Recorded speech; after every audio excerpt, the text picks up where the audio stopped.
Hello everyone, welcome back in YouTube channel CBSE top study. और आज हम पढ़ने वाले हैं हाई स्कूल का साइंस सब्जेक्ट का पहला chapter, chemical reaction and equation. तो शुरू करते हैं। यहाँ पर सबसे ऊपर जो लिखा हुआ है quotation, facts are not science as the dictionary is not literature. जिस तरह से डिक्शनरी जो है लिटरेचर नहीं है, शब्दकोश सब साहित्य नहीं है, वैसे ही जो फैक्ट्स हैं, तथ्य हैं, वो विज्ञान नहीं है। ये बात बताई है मार्टिन हेनरी फिशर ने। फिर आगे है चैप्टर का नाम केमिकल रिएक्शन एंड इक्वेशन। हम केमिकल रिएक्शन जानेंगे, क्या चीज़ें होती हैं केमिकल रिएक्शन, किसे कह सकते हैं केमिकल रिएक्शन, और इक्वेशंस, जो रिएक्शन की इक्वेशंस बनाई जाती हैं वो कैसे होती हैं, क्या होती हैं, किस तरह से आधारित होती हैं, ये सारी बातें आज हम जानेंगे चैप्टर फर्स्ट में, केमिकल रिएक्शन एंड इक्वेशन में। Consider the following situation of daily life and the think what happen when. ये नीचे कुछ डेली लाइफ की सिचुएशंस, स्थितियाँ, परिस्थितियाँ दी गई हैं जिनसे हमें कंसीडर करना, समझना है कि क्या होता है जब, व्हाट हैपन व्हेन, क्या होता है जब milk is left at room temperature during summer. गर्मियों के समय में जब टेम्परेचर कमरे के तापमान पर हम दूध छोड़ देते हैं, तब क्या होता है। एन आयरन तवा, अगर हम कोई लोहे का तवा, पैन या नेल कोई कील, left expose to humid atmosphere, कोई नमी वाले एटमॉस्फेयर में, मतलब हम खुले में बाहर कहीं, रात्रि में जैसे ह्यूमिड ज़्यादा होती है, दिन में थोड़ा कम होती है, ऐसे ह्यूमिड नमी वाले वातावरण में हम छोड़ देते हैं कोई तवा, पैन या कील, तो क्या होता है। ग्रेप्स गेट फर्मेंटेड, ग्रेप्स जो अंगूर होते हैं वो फर्मेंट हो जाते हैं, मतलब अर्थात उनमें किण्वन हो जाता है। किण्वन एक तरह से आप ये कह सकते हैं कि उनका सड़ना शुरू हो जाता है, इस तरह से। फूड इज कुक्ड, खाना जब पकाया जाता है तब क्या होता है। कच्चा चावल आप लेते हैं, रा चावल लेते हैं, या फिर दूसरी दाल पल्सेस सब्जियां वगैरह कच्ची लेते हैं और उन्हें पका देते हैं, तब उनमें क्या चेंजेस होते हैं, क्या होता है आखिर उनमें। Food get digested in our body, जो हम खाना खाते हैं वो हमारे पेट में जाता है और डाइजेस्ट हो जाता है। उसका क्या होता है, कैसे डाइजेस्ट हुआ, क्या हुआ उसके साथ। वी रिस्पायर, हम सांस लेते हैं, तो जो हम सांस लेते हैं तो क्यों लेते हैं, क्या होता है आखिर, ये सारी बातें आज हम जानेंगे। अब यहाँ पर बात कही जा रही है, in all the above situation, ये जो सारी ऊपर सिचुएशंस दी गई हैं, the nature and the identity of the initial substance have somewhat change. जो नेचर, प्रकृति है, और जो आइडेंटिटी है, पहचान है उसकी, वो किस तरह का है, वो किस तरह प्रकृति का है, ये जो शुरुआती सब्सटेंस था, इनिशियल सब्सटेंस, उसमें क्या कुछ चेंजेज हुए, have some what changes.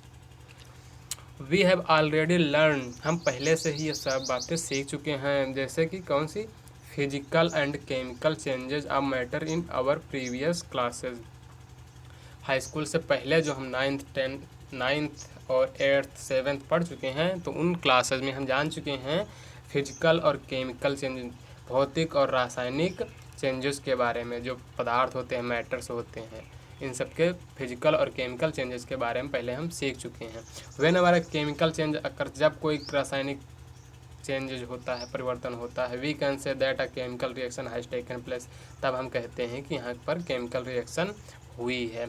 You में परहैप्स बी वंडरिंग, आप शायद आश्चर्य करें, परहैप्स शायद, वंडरिंग आश्चर्य करें, as to what is actual meant by a chemical reaction, actual वास्तव में क्या मतलब होता है केमिकल रिएक्शन का, केमिकल रिएक्शन का वास्तव में क्या मतलब होता है, अगर ये आप जानें तो शायद आश्चर्य करें।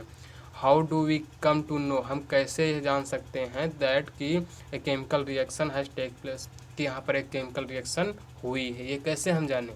लेटेस्ट प्रॉब्लम सम एक्टिविटीज़, अब इस प्रॉब्लम को हम कुछ एक्टिविटीज़ के द्वारा पता करते हैं, इस क्वेश्चन को कि किस तरह से भाई हम पता होगा हमें कि यहाँ पर एक केमिकल रिएक्शन हुई है। इसके लिए हम एक एक्टिविटीज़ के द्वारा इस बात का, इस प्रॉब्लम का सोल्यूशन निकालते हैं। तो यहाँ पे हमें क्या करना है, this activities need teacher assistant, यहाँ पर एक टीचर का असिस्टेंट एक निरीक्षण के रूप में होना ज़रूरी है। It would be better if student to wear suitable eye glass, ये बहुत अच्छा रहेगा अगर स्टूडेंट जो है वो सुटेबल आई ग्लास, एक बेहतर आई ग्लास, आँखों को प्रोटेक्ट करने के लिए चश्मा लगा ले। Clean a magnesium ribbon about 3 to 4 centimetre long bye rubbing with a sand paper. Sand paper का मतलब होता है रेगमाल, सैंड पेपर घिसने वाला एक पेपर आता है। उससे क्या करना है, आप रिबन लेने है, रिबन मैग्नीशियम का, मैग्नीशियम वायर का रिबन लेना है और उसको फिर सैंड पेपर से घिसना है। कितना बड़ा होना चाहिए, 3-4 सेंटीमीटर का होना चाहिए लगभग। अब इसमें क्या करना है, आपको एक बर्नर लेना है, एक वॉच ग्लास लेनी है, ये सारी चीज़ें आपको तैयार करनी है। Hold it with a pair of tongue. अब ये जो टंग है, चिमटी से उसको पकड़ लेना है। Burn it using a spirit land में उसे बर्न करना है। और जो कलेक्ट करना है क्या, ऐश, जो जलेगा रिबन, तो जलने के बाद उसमें से ऐश गिरेगी, वो देखिए यहाँ पर कलेक्ट किया गया है। इसी तरह से आपको भी करना है। Burn the magnesium ribbon keeping it away as far as possible your eyes. जब मैग्नीशियम जल रहा हो तो क्या है, उसके जो फ्यूम्स निकलेंगे उनको अपनी आँखों से दूर रखना है, जितना दूर हो सके, जितना पॉसिबल हो सके वो रखना है। What do you observe. अब ये करने के बाद आप क्या देखते हैं, आप देखते हैं कि मैग्नीशियम जो रिबन था वो जलने के बाद कुछ राख में बदल गया है, जो पेट्री डिस्क में या वॉच ग्लास में आपने एकत्र कर लिया है। अब यहाँ पर बात होती है क्या ये केमिकल रिएक्शन है या आखिर क्या है, ये बात हम यहाँ पर निष्कर्ष निकालने वाले हैं।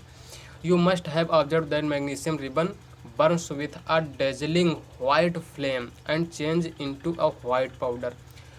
एक मध्यम डेजलिंग, झिलमिल या मध्यम सी चमकीली जैसी वाइट फ्लेम के साथ जलता है, and change into white powder, और एक सफ़ेद पाउडर में बदल जाता है, वही magnesium ribbon. This powder is magnesium oxide. ये जो पाउडर आपको मिला है वॉच ग्लास में वो मैग्नीशियम ऑक्साइड है। It is form due to the reaction between magnesium and oxygen present in the air. ये मैग्नीशियम ऑक्साइड किस तरह से बना है भाई, मैग्नीशियम ऑक्साइड MgO, ये फार्मूला है। यहाँ पर आपने मैग्नीशियम का रिबन लिया था, ऑक्सीजन कहाँ से आई, जब आप जला रहे थे लैंप में। इस मैग्नीशियम को आप जब लैंप में जला रहे थे तो इन्वायरमेंट में O2 की उपस्थिति थी। आपको पता है इन्वायरमेंट में 21% ऑक्सीजन होती है, वहीं 21% में से कुछ हिस्सा जो ऑक्सीजन खाता यहाँ पर इस आग में रिएक्शन कर गया, और ये जो मैग्नीशियम था वो उससे MgO बन गया, मैग्नीशियम ऑक्साइड बनकर तैयार हो गया, जो कि आपने वॉच ग्लास में एकत्र कर लिया। यहाँ पर ऑक्सीजन की रिएक्शन हो गई है मैग्नीशियम के साथ। इसी तरह से हम दूसरी एक्टिविटी करके देखते हैं। कह रहे हैं take lead nitrate solution in a test tube.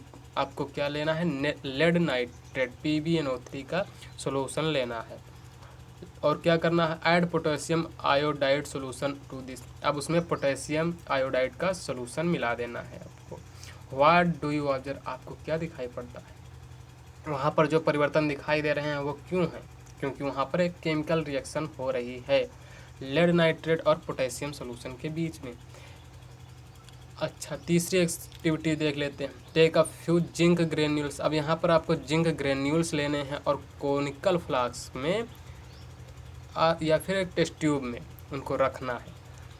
Add dilute HCl, hydrochloric acid मिलाना है या फिर सल्फ्यूरिक एसिड उसमें मिला देना है। एसिड बहुत सावधानी से केयर करनी है आपको, वहाँ पे एसिड बहुत खतरनाक होते हैं। Do you observe anything happening around the zinc granules. आप देखते हैं जब एसिड आपने मिलाया है जिंक ग्रेन्यूल में तो उनके आसपास कुछ हो रहा है, आपको क्या दिखाई देता है। Touch the conical flask. अब कोनिकल फ्लास्क को आप टच करके देखना है, या टेस्ट ट्यूब जिसमें अभी आपने उस जिंक ग्रेन्यूल्स को रखा है। Is there any change in temperature, वहाँ पर क्या वो गर्म हो जाती हैं या फिर ठंडी हो जाती हैं कोनिकल फ्लास्क से टेस्ट ट्यूब, कोई टेम्परेचर में परिवर्तन होता है। ऐसा आपको वहाँ पर परिवर्तन दिखाई दिए होंगे, जैसे यहाँ पर दिखाई दिए रहे हैं जिंक ग्रेन्यूल के पास कुछ बबल्स से दिखाई दिए रहे। फ्रॉम द अबव 3 एक्टिविटीज, जिन तीनों जो एक्टिविटी हमने किया है उससे हम क्या निष्कर्ष निकालेंगे। वीकेंड से हम कह सकते हैं that any of the following observation, निम्न में से कोई भी जो निरीक्षण है observation, help us to determine whether a chemical reaction has take place, कि यहाँ पर कोई केमिकल रिएक्शन हो रही है या नहीं। इन जो हमने तीनों रिएक्शंस पढ़ी या तीनों एक्टिविटीज़ करी उनकी मदद से हम उनके निरीक्षण के आधार पे हम कह सकते हैं। जैसे चेंज इन स्टेट, अगर अवस्था में परिवर्तन हुआ हो, या कलर में परिवर्तन हुआ है या कुछ गैस का इवोल्यूशन हो, गैस का निष्कर्षण हो, गैस निकल रही हो, जैसे कि यहाँ पर हो रहा है। चेंज इन टेम्परेचर या फिर टेम्परेचर में कोई परिवर्तन हो, अगर ऐसी कोई चीज़ें हो रही हैं, कहीं पर कोई मिश्रण हम तैयार कर रहे हैं या फिर हम किसी की अवस्था परिवर्तन में देख रहे हैं, कोई परिवर्तन हो रही है, स्टेट में परिवर्तन या रंग में गैस इवॉल्व हो रही है या टेम्परेचर चेंजेज आ रहे हैं, तो हम कह सकते हैं कि वहाँ पर एक chemical reaction has taken place.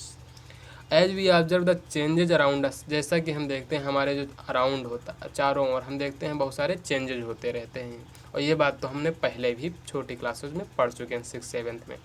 Change around us, we can see that there is a large variety of chemical reaction, हम अपने चारों तरफ क्या देखते हैं, बहुत सारी लार्ज संख्या, बहुत तरह तरह की केमिकल रिएक्शंस होती रहती हैं अराउंड अस।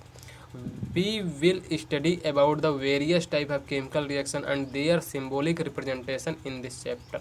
अब यहाँ पर इस चैप्टर में हम क्या करेंगे, हम स्टडी करेंगे various type of chemical reaction, बहुत तरह की केमिकल रिएक्शंस के बारे में जानेंगे और उनके जो सिम्बॉलिक रिप्रेजेंटेशन है और उनको हम किस तरह सिंबल के फॉर्म में, संकेतों के रूप में प्रेजेंट करते हैं, ये सब बातें हम इस चैप्टर में सीखेंगे। तो सबसे पहले हम सीखेंगे केमिकल इक्वेशन। तो केमिकल इक्वेशन के लिए हम दूसरा बनाएंगे, ये चैप्टर है हाई स्कूल का, इसमें हम हर टॉपिक के लिए एक वीडियो तैयार करेंगे ताकि आपको जो टॉपिक पढ़ना है, स्पेशली टॉपिक, उसी पे आप उस वीडियो पे जाके वो टॉपिक अपना कवर कर सकते हैं। इस तरह सारे पूरे चैप्टर को एक साथ बना देने से प्रॉब्लम ये होगी कि आपको पढ़ना, मान लीजिए केमिकल इक्वेशन, लेकिन उसके लिए आपको सारा पूरा वीडियो देखना पड़ेगा। इसलिए एक टॉपिक के लिए एक वीडियो होगा, छोटा भी होगा और आसानी से आप समझ भी सकेंगे। तो चलिए मिलते हैं अगले वीडियो में, तब तक के लिए बाय बाय। और हाँ, अगर आपको ये वीडियो पसंद आए तो लाइक करिए, शेयर करिए, सब्सक्राइब करिए। धन्यवाद।